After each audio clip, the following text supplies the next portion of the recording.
learners' expectations and experiences of technology. Delighted to have you all with us today, and it's great to see the range of participants that we have joining the webinar today. We've got representation from higher education, further education, skills providers, adult community and learning providers, so very excited to have the richness of the discussions that I think we're going to be having today. I'm Sarah Knight. I work within JISC as a Senior Co-Design Manager, and I'll be doing a short introduction before handing over to our other presenters today. So very briefly, as I know we may have people joining us who are new to using Collaborate, just a few slides just to do a bit of housekeeping and just to ensure that you can get the best out of Blackboard Collaborate today for the webinar. As you've noticed, we are recording the webinar, so that recording and slides will be available after the webinar closes today, so you will be able to revisit and have access to the materials. Hopefully you can all hear us. If there are any issues with sound, please do let us know by raising your hand or putting something in the chat box, but please do try Tools Audio Setup Wizard if you have got any issues. We always suggest using a headset, particularly if you do want to take the microphone and answer questions. That does prevent the feedback coming through. Those of you that aren't familiar with Collaborate, there's a screen there which is just showing some of the essential buttons that you may wish to use today. Probably raise hand is going to be the button that you may want to use if you would like to ask a question. But we will also be encouraging you to put your comments in the chat window and to prefix all questions with a Q, so that we can ensure that our presenters can pick those questions up and get back to you with their thoughts and comments. To click and to do a message, as everyone's been doing, you've been typing into the chat window as indicated there below. If anyone does have any technical issues or queries in relation to the use of Blackboard Collaborate, just click on the Moderator button tab at the bottom and you'll be able to send those to us privately and we can support you with any technical issues that you may have. So for this session, we do want to encourage interaction. We do want to encourage you to ask questions, to put forward your comments, both in the chat window, but there will be also lots of pauses and lots of opportunities for us to collate that feedback and also ask for any questions at various points throughout the session. Just a reminder, if anyone does take the mic, and this is also to our presenters, just to remember to click the talk button to speak, which is below the audio and video screen icon at the top, and to select it again when you have finished speaking. We will be saving the webinar. We can also save the text chat. That's also sometimes a very rich source of links and information. There's some instructions there if you want to save a version for yourselves. So that brings us on to today's webinar. And I'm absolutely delighted to be joined today by my co-presenters, which includes Giles Pepler and Nick Jeans from Zero Consulting, who led the work on our Digital Student Skills project, and we'll be hearing from Nick and Giles shortly about the context and about some of the key findings from the research that they've carried out. I'm delighted to welcome Ellen, who was also involved in the Skills project, but also involved in our FE Digital Student project. Claire Killen is joining us for the session to speak about and share some of the work that Claire has been doing on producing the Enhances Digital Student Experience for Skills guide, with some excellent case studies and some resources which Claire will be speaking to us about. So we have got a packed agenda, and I'd just like to sort of set the context for this before handing over to Niles and Giles and Nick to talk through the results of the study.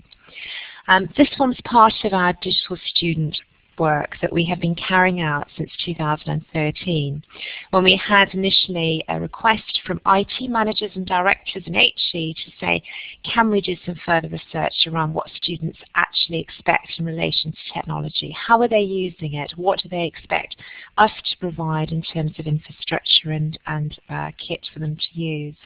And that broadened out into a piece of research now which has been going on for a number of years and has had various phases. We started with the HE review. We moved on to a review of practice in schools, which Dave White led back in 2014. In 2014 onwards, we then started our work speaking to FE learners and staff, which Rona Sharp at Oxford Brookes University led. And here we are going to hear more about our skills study, which was speaking to adult and community learners, work-based learners, including apprentices, and offenders learners, and trying to get a picture of their expectations and experiences of technology in their context of learning. You also may be aware that we've just recently finished a piece of work around talking to online learners and getting their experiences of their digital environment. We have a webinar in January that will be picking up the highlights from that research and sharing the findings. The webinar link is on that slide, which I'll copy and paste shortly into the text window. Thank you, Ellen, for copying across the links, and also a link through to the excellent report and recommendations in terms of how we can better support online learners, those learners that are not on campus, those that are studying remotely, and to ensure that they too have an equitable experience of using technology that we are providing. Also to say that this work ties in very closely with the work we have been doing around our Student Digital Experience Tracker pilot. This Digital Experience Tracker offers a short survey for learners to gather their expectations and experiences of technology. We are currently working with over 130 colleges, universities, skills providers, adult and community learning providers to survey their learners over the next 3 months to gather their views on technology. We've developed some excellent question sets customized for those different audiences, and we'll be sharing the findings from that research in April, May next year, which will give us an opportunity to get a sector-wide view of students' expectations and experiences of technology. Those that are involved in the pilot will also be able to benchmark their results and their data with their sector average as well. So a very exciting piece of work. And we have an opportunity now of encouraging more participation from skills providers and those delivering adult and community learning to participate in the pilot with us. So if anyone is interested in joining, please do follow up the link and sign up by the 30th of November so that you have an opportunity of using the survey to find out your learners' views.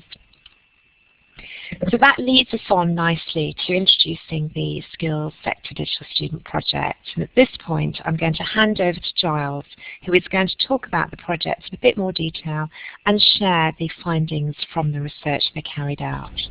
Over to Giles. Thank you very much, Sarah, and a very warm welcome to all of you who have joined the session.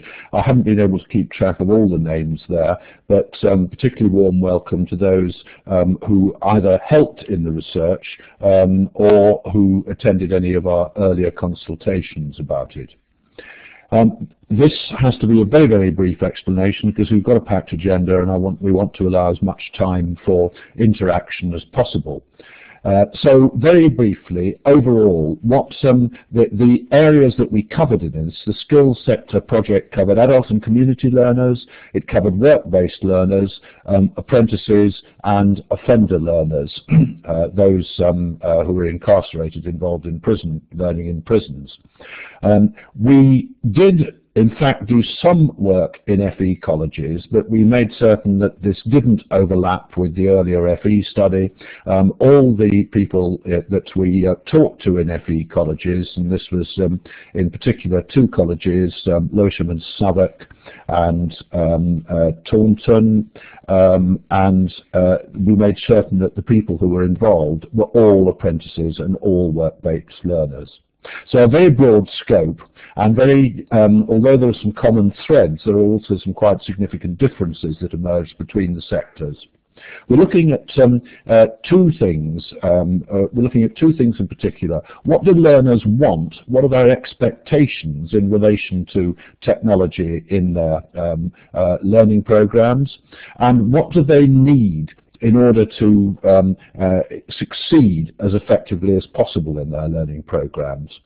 And there were 4 strands to the research. We did quite a detailed literature review. And that is published separately to the main report, and that's available on the website.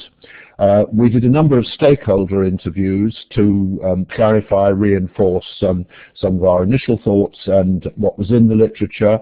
And then perhaps most importantly, we ran a series of learner focus groups in work-based learning providers, a couple in colleges, making sure that there were apprentices involved, and also several in adult and community learning situations. This proved quite challenging, but also completely fascinating, and it's where it's letting the learners speak for themselves that's perhaps the most useful outcome from this. And then we followed this up with a series of consultation events, Bristol, Leicester and Manchester, and those again to some extent reinforced the conclusions that we had, to some extent moderated them, and it was very encouraging to find that there were people from all education sectors attending those. And then flowing from all of these, we've produced some guidance for providers on how to gather learners' views if they don't already, or how perhaps to review the methods that they currently use, and how to make sure that this is an ongoing dialogue, and a dialogue which can actually support learners' digital experience. And then clearly from this we have identified what we feel are the key challenges in relation to the use of technology in learning, and to identify the sort of support that JISC and other organisations might be able to provide in addressing these challenges. So moving on from that, a very brief summary of what the issues and challenges from each of the three sort of main subsectors.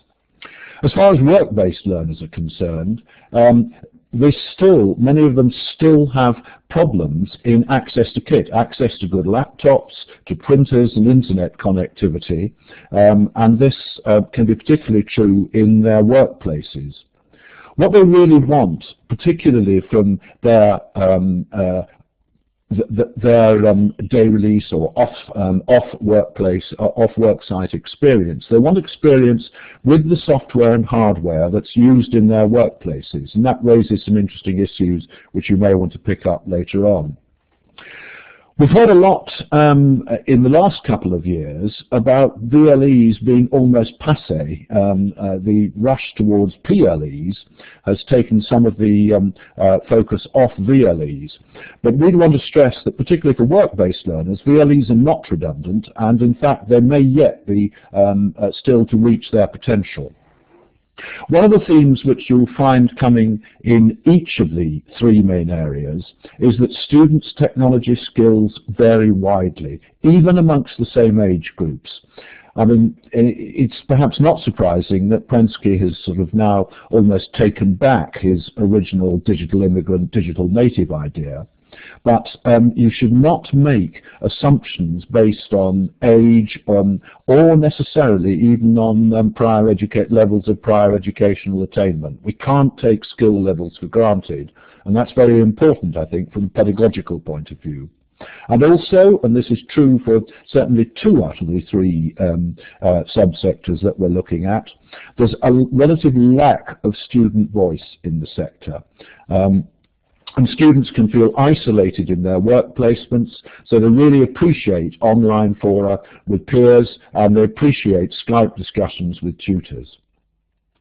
So moving on to adult and community learning, again, you'll see some of the same themes emerging: lack of good equipment, difficulties with Wi-Fi, and as you will know, a lot of adult and community learning takes place in small venues, and venues often that are some way away from the main organisational base.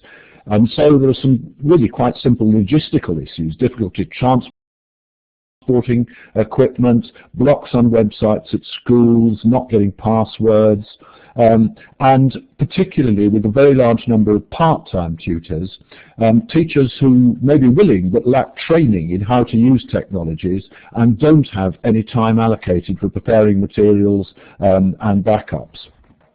and a significant shortage of tutors with appropriate skills. Again, no uniform skill levels amongst the learners. Don't make assumptions in advance.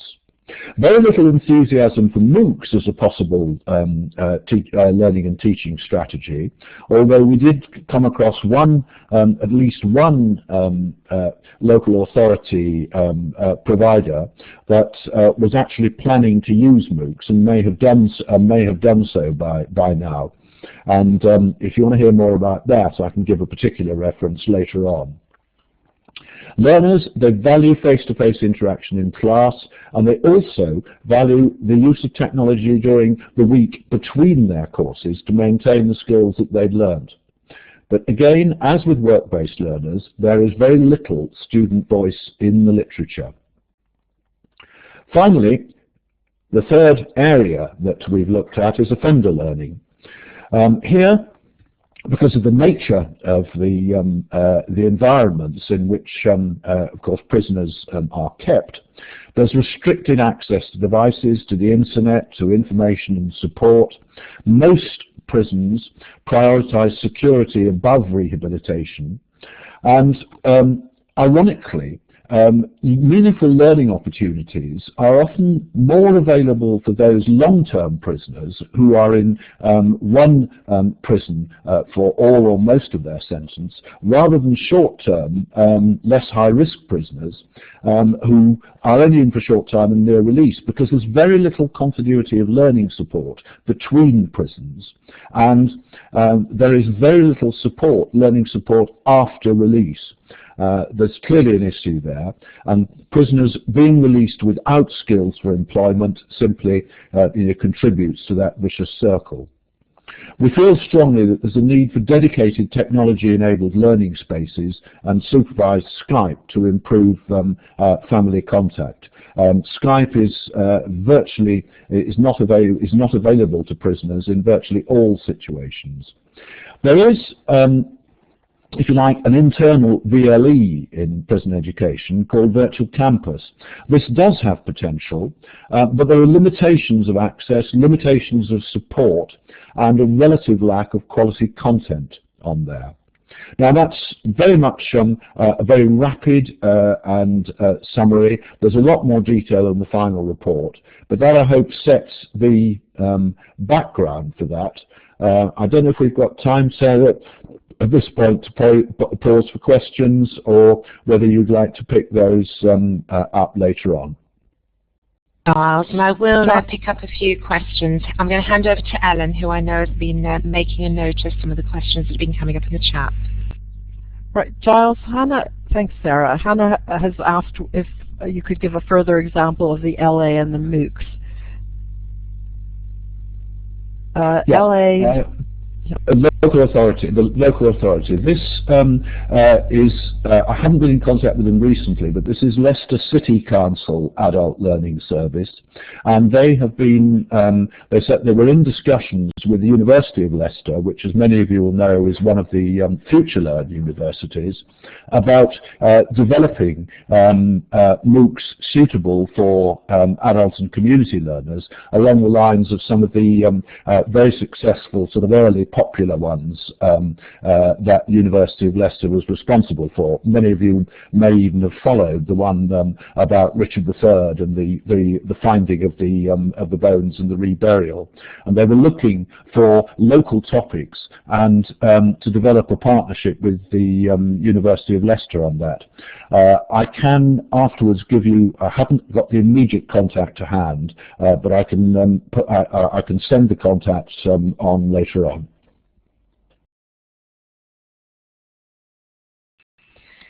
I don't think there were any other questions. Sorry, Sarah. I'll hand back to you. There weren't any other questions I picked up. Thank you, Ellen, and thank you, Giles. And at this point then I'm going to hand over to Nick and Ellen, who are going to talk a little bit more about how they conduct the research and how they involve, what methods they involve to speak to the students and gather their views. So over to Nick and Ellen. Thanks, Sarah. Yeah, so We found the skills sector a particularly difficult area to research compared to higher education or further education, mainly because the students aren't all together at the same time in the same place.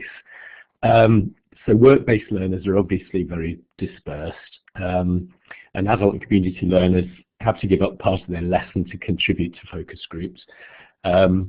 Prisons, obviously, they were all in the same place, but it was difficult to access them because of security issues, so we were limited in how many prisons we could actually get to see in the time we had. The solution, as you can see at the bottom of that first slide, is Amazon vouchers. We ended up bribing students to come. £20 Amazon vouchers seemed to do the trick, and that overcame those difficulties largely. But it was very time-consuming actually arranging these focus groups. And the other important thing was the need to convince organisations that the research was potentially beneficial for them in understanding what their customers, if you like, want. And I think all the places we visited did actually come to see how beneficial that was.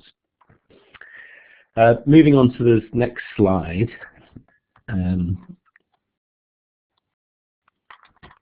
If I can. That's it. Yeah, so unlike the projects in higher education and further education, we did actually let teachers attend the focus groups. In higher education and further education, I think the feeling was that if teachers were there, it might inhibit the students expressing their views. But in our sector, it was especially helpful when we were talking to students with special educational needs, particularly for filling in a learner profile form, which was quite a complicated form, however much we tried to simplify the language, and simply in helping them to articulate what they were trying to say, really. And we certainly, in none of the sessions we had, did we feel that teachers being there inhibited the students expressing their views. And we also felt actually that it was useful for teachers to hear the views direct and to see the process for eliciting those views.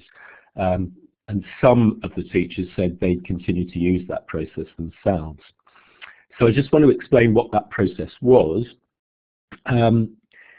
First of all, we would send out these learner profile forms about a week before the session start was due to happen, so that students and teachers had a chance to fill them in beforehand. But many preferred just to do it on the day. And that was quite useful too, because it prompted useful discussions immediately. Yeah, so the card sort process, we used a voice recorder. So we had these cards, 21 sets of cards in 4 different sort of topic areas. And we invited the students to try and order them in order of importance. We used a voice recorder, which you can see on the photo just in the middle of the table there, which was we just left it on for the duration of the discussion. The voice recorders cost 30 to 40 quid, but most mobile phones can also do the job. And we found that if we just left it on, the students forgot it was there after a while, and it didn't inhibit them, didn't make them self-conscious. And we found the card sort exercise was just a very easy way to prompt discussion and to raise awareness of the technology that students and staff may not have considered. So some of the cards had, for instance, do you make use of Dropbox? So quite a lot of the time the students would say, what the hell is Dropbox? So it just raised the issue of how that might be useful, and the same sort of thing with Skype and other sort of tools.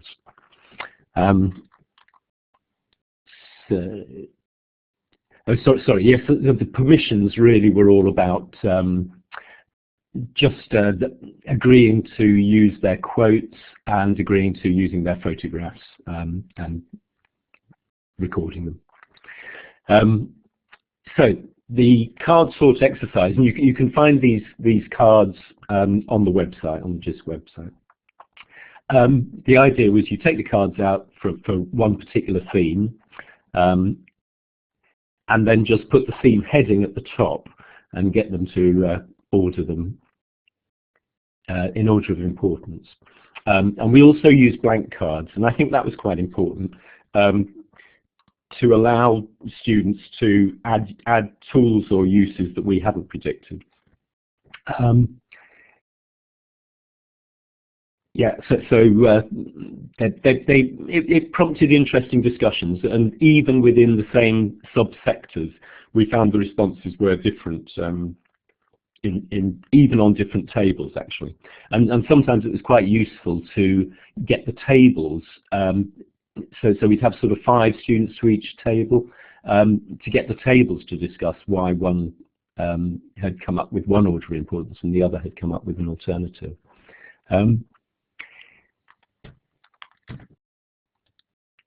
So I think now I'd just like to ask really what processes you use to find out students' views, and whether this process might work for you as well. Can I just add something, jump in as another moderator, and also having been involved in the exercises. You may have seen I put in the chat box that both the learner profile form, which is quite lengthy and complicated, and the cards themselves, if you want to use something like this, then by all means customize them. You will need to consider whether what sort of detail is appropriate in your own situation. Yes, and I think just to add to that, Giles, we have got the similar versions available for FE, and if you have a look on the Digital Student blog, and we can put the links into the chat window, you can find access to these, but you can also see the resources that we used for the HE study as well. I'm going to hand over to Ellen now.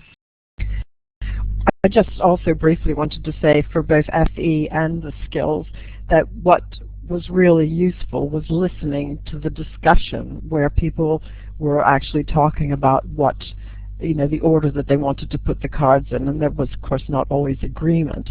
And that I think was a real eye-opener, certainly for some of the staff present, but also for us as researchers. So it's really useful. It works with staff, it works with students, and it's a really good way of listening. Yes, I'd just like to add to what Ellen said, that compared to just having a discussion with your students, which is what I used to do, the advantage of the card sort is that you can first of all get all the possible uses down on a piece of paper, so you can ensure that you cover everything, and also so that you can prompt them to think about uses that they might not have thought of before. And it just makes it a very easy way to get people to start talking. I'd agree with that, Nick. I think, we use these materials in the workshops with staff as well, around the consultation events we ran. And it was seeing what conversations were enabled and facilitated by the process, and that everyone felt they had an opportunity of contributing, and that everyone's contributions were equally valued and valid. So I think it's, as Ellen said, a very useful approach to use, both for starting conversations with staff as well, and looking at how you get different views between staff and students. I know there's a question there that Elizabeth has asked in relation to maths and English. I think we probably need a bit more clarification there. Right, so a question perhaps for Nick and Giles.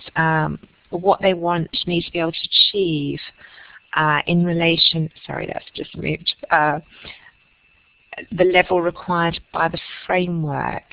Giles, Nick, do you want to, or Ellen, do you want to perhaps sort of just pick up on that comment?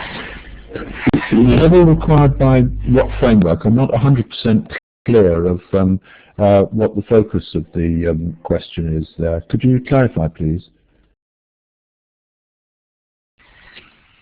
Alison, are you either able to take the mic, or are you able to just put some more clarification in the chat window, just so we can answer your question? Can I perhaps just jump in and if it's in relation to the framework for English and Maths, the focus groups were really about the use of technology and their expectations and how they did use technology. So Maths and English wasn't really part of that conversation. It wasn't specific really in that way. But perhaps worthwhile adding one point, which is related to literacy and numeracy skills. The cards we used for the card sort exercise were derived from the ones used in FE, but we put them through apart from reviewing whether they were all applicable in the situations we were dealing with, we also put them through the NIE SMOG index and simplified a lot of the language there. And in both that and the learner profile, where it was very useful having tutors helping their learners fill this in, you obviously need, particularly with you need to pay careful attention to the language levels of the learners who are going to be participating. Obviously less so in HE. Thank you, Giles, and great to see the comments that we're getting in the chat window now in relation to the different approaches that HEFE and Skills, I think, are all using to gather student views. And I think it's really great to see that we've got a mix there of the large surveys, which is what we're currently doing on our Digital Student Tracker, but I know MMU have been running institutional surveys with their students for a number of years now, as Roger's putting in the chat window there, through to sort of student forums, opportunities for students to regularly share particular views and opinions, through to you know, the different activities that we're hearing from Nick and Giles. I'm going to hand over now to Nick. I just wanted to add that I think both me and Giles and Ellen, who helped in some of these focus groups, were always sort of impressed by how ready all the learners were to get involved in the discussion. And that included in prisons, it included groups where you might expect them to be quite sort of resistant.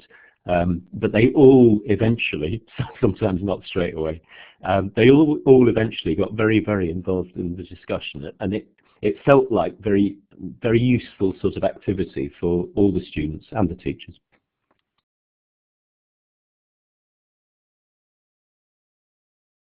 Thank you, Nick. And I was just typing something in, which I'll continue in a moment, into the chat window to say that obviously there's quite a lot of guidance that we have pulled together through our digital student work around how different organisations are gathering student views on technology. And we've tried to sort of pull that together in a guide to support those who are working on our digital student experience tracker pilot. And there's some really nice methods and examples in that guide that I would just share a link with you shortly on, that you might like to have a look at, which range from the sorts of ideas that we've been receiving in the chat window to the card sort, the profile tools that we've been hearing about from the study as well. So I think it's really exciting to see the real commitment here that we are looking to engage learners in these discussions. I still have to say that one of the sort of feedback from a lot of the consultation work we did in this particular study was that in many cases students didn't necessarily have this opportunity as a given. And this might have been the first opportunity that these learners had to actually engage and to give their views. So, you know, I think we have to bear in mind that we've got a wide sort of spectrum of practice that we're seeing in this area, some excellent examples to build on, but also to bring others along with us to make this more mainstream. I'll hand back to Nick. Sorry, Sarah, just to add that a lot of the organisations did find it extremely useful to get direct quotes from the students. And some of them were saying, oh, this is a quote that I can take straight to my managers in order to either sort of embed this process or to argue for a company Dropbox or whatever tools, you know, people felt they needed more of. It was just a very easy way to persuade their managers that it wasn't the teacher sort of asking for this stuff, it was the students. Yes, Nick, I think that's a really important point there. Point to pick up from Laura, question to Nick and Ellen and Giles. Were there any negatives to using the card sort? My immediate response to that is no, we didn't find any negatives to using the card sorts. It provided a very effective focus, and as Nick was saying, it got learners and students, it got them talking, and it got them participating. I think where there were negatives, it was probably our fault rather than theirs, and that was where we hadn't actually contextualized the cards as effectively as we might have done. I mean, I'm coming back to this point. Context is all. The exercise itself we felt was extremely useful and valuable and productive. But if there were any negatives, they were because we perhaps didn't get the wording right, or we didn't, they were on our side rather than from the learner's point of view. I just add as well that on the other hand, in a way, from what Giles was saying, we for instance took these cards into prisons and first of all talked to the tutors in their staff room, and they thought some of the cards just weren't appropriate, but we stuck with those cards with the prisoners, and they reacted really positively to them. I mean, some of the cards were relating to tools that they couldn't use within prison, but that was then useful for them to say, well, why the hell can't we? And that raised interesting discussions, and also quite often they were very specific, saying, we do use these tools before we got incarcerated. We can't use them now, but we certainly used to.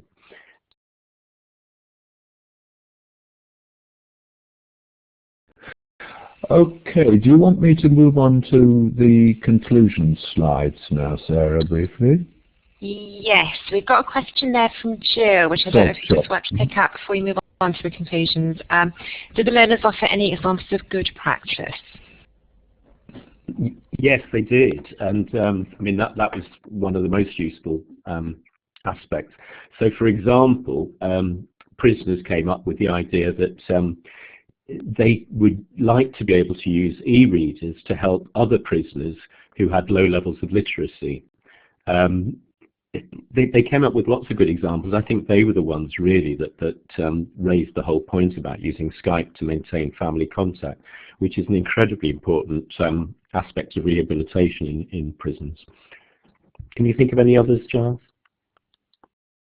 Not immediately. I think Nick's highlighting the experience we had with learners in prisons, and I think that's perhaps where the most useful things came up. I think in terms of good practice, one of the things that we would say is you may be very pushed for time in delivering your program, but this sort of thing is well worth making time for. And where learners felt that they were listened to and that time was made to consider their individual needs, then that was clearly good practice, whether it emerged from this sort of exercise or from from another of the various methods that I've seen both in the consultations and in the chat box here of eliciting learner views. Yes, and I recall, sorry, I'm remembering sort of particular occasions. There was an occasion when me and Ellen went to a special needs group in Lowestoft, and they were talking about how much difficulty they found in taking notes during lessons. And I think it was Ellen suggested, well, why don't you use your mobile phones to take photos of what's on the board? And the students looked at each other and said, we're always told to turn our phones off when we come into the lessons. And the teachers looked at each other and said, maybe we better revisit that policy. So that was quite influential, I think. So Giles, over to you just to finish off the conclusions.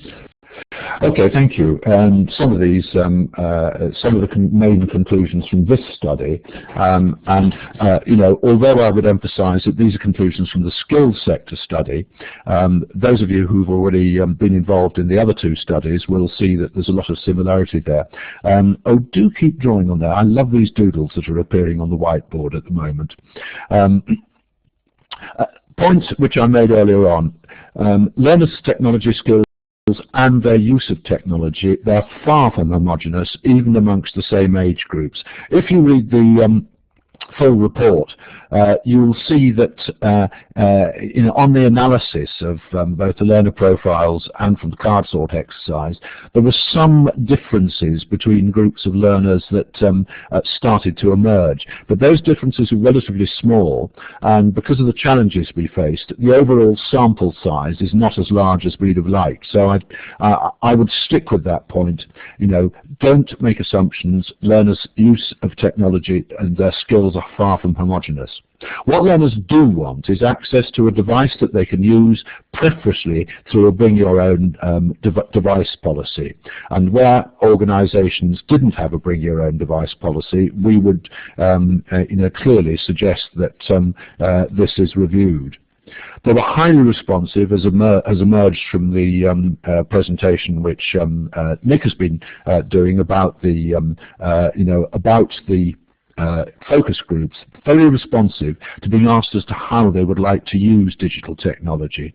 And interestingly, they're far more concerned with good access and relevant experiences rather than you know, the latest gadgets and the latest sort of whiz-bang types of technology. Right, whoever is doing these wonderful doodles, I better get going again because I'm moving on to the next slide now. There we go. So I'm expecting to see that blank space fill in the next minute and a half. What the process gave the providers, and we've had some examples coming through already, was a concrete model, and it's one, you know, a blended approach to gathering learner views may well be most effective in your organisation, but it gave a model for eliciting learners' views of their provision. And clearly that sort of model could be applied to other aspects of learner surveys, you know, if you so wished. We did certainly, and we've, I hope, given some evidence that the process of engaging learners in discussions around technology, it can prompt positive changes in existing classroom practice and pedagogy. And it was interesting, just to digress very slightly, that we had a very spirited discussion with the tutors in one of the prisons that we visited, where because mobile phones were completely banned inside the prison, and it was gross misconduct and an instant dismissal offence if a tutor brought one into the prison at all, where they were banned, and a lot of the mobile technology was banned, access to the internet was banned, it had almost potentially negative influence on the pedagogy, because again it was back to the teacher being the fount of all knowledge and a lack of interactivity. And clearly one of the things which learners did value was interactive activity, whether it was using technology or around technology. The card sort exercise we felt was an effective way of raising awareness, and hopefully, as Nick has already said, and I see that the Cheshire Cat is smiling broadly, you could use learner quotes as ammunition if there is scepticism or resistance from senior management levels within your institutions. So very brief run through the conclusions, more detail clearly in the full report. Thank you, Giles and Nick, for some very detailed overview there. Just to keep the session moving, and I want to make sure we get on to Claire's session, I'm going to see if anyone has any specific questions on those two slides. Put them in the chat window, prefixed by a Q, and we'll pick those up after the next bit. So at this point, I'm going to hand over to Claire, who is going to introduce and share a little bit more around the new skills guide. So over to Claire. Good afternoon, hope you can hear me. Based on the research findings. I worked with a series of providers to develop a guide, and we picked out 5 key themes, and some of this Giles and Nick will have already covered. So sort of our 5 themes that we based it around were developing your digital vision, and that's core. And we found that most providers have very clear organizational aims and objectives, but that they don't always include digital technologies as an integral element or as a strategic enabler.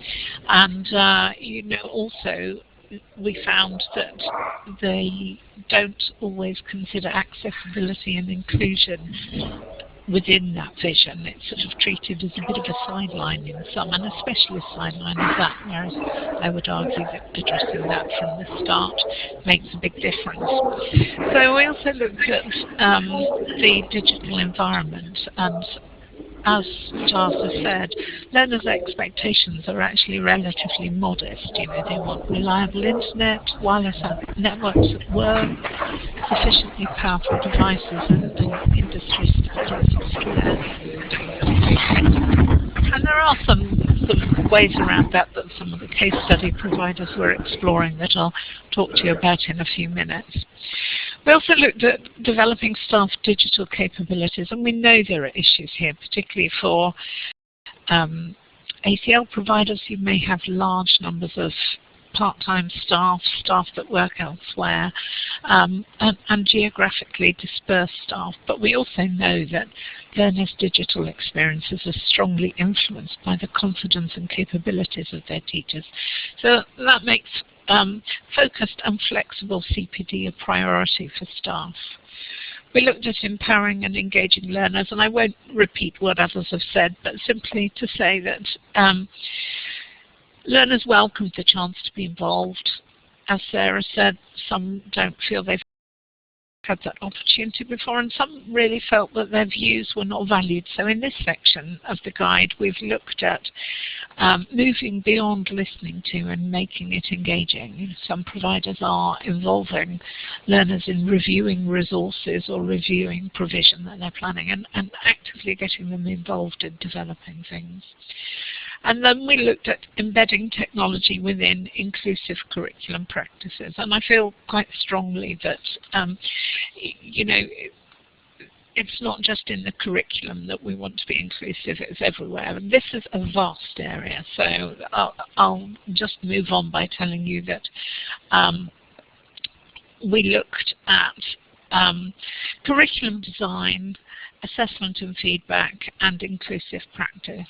And while I'm talking, if you just use the chat pane to let me know whether these themes strike a chord for you, if there are any challenges that you're facing that are not covered here, or if there are any solutions you've found that address the sort of challenges we've raised so far.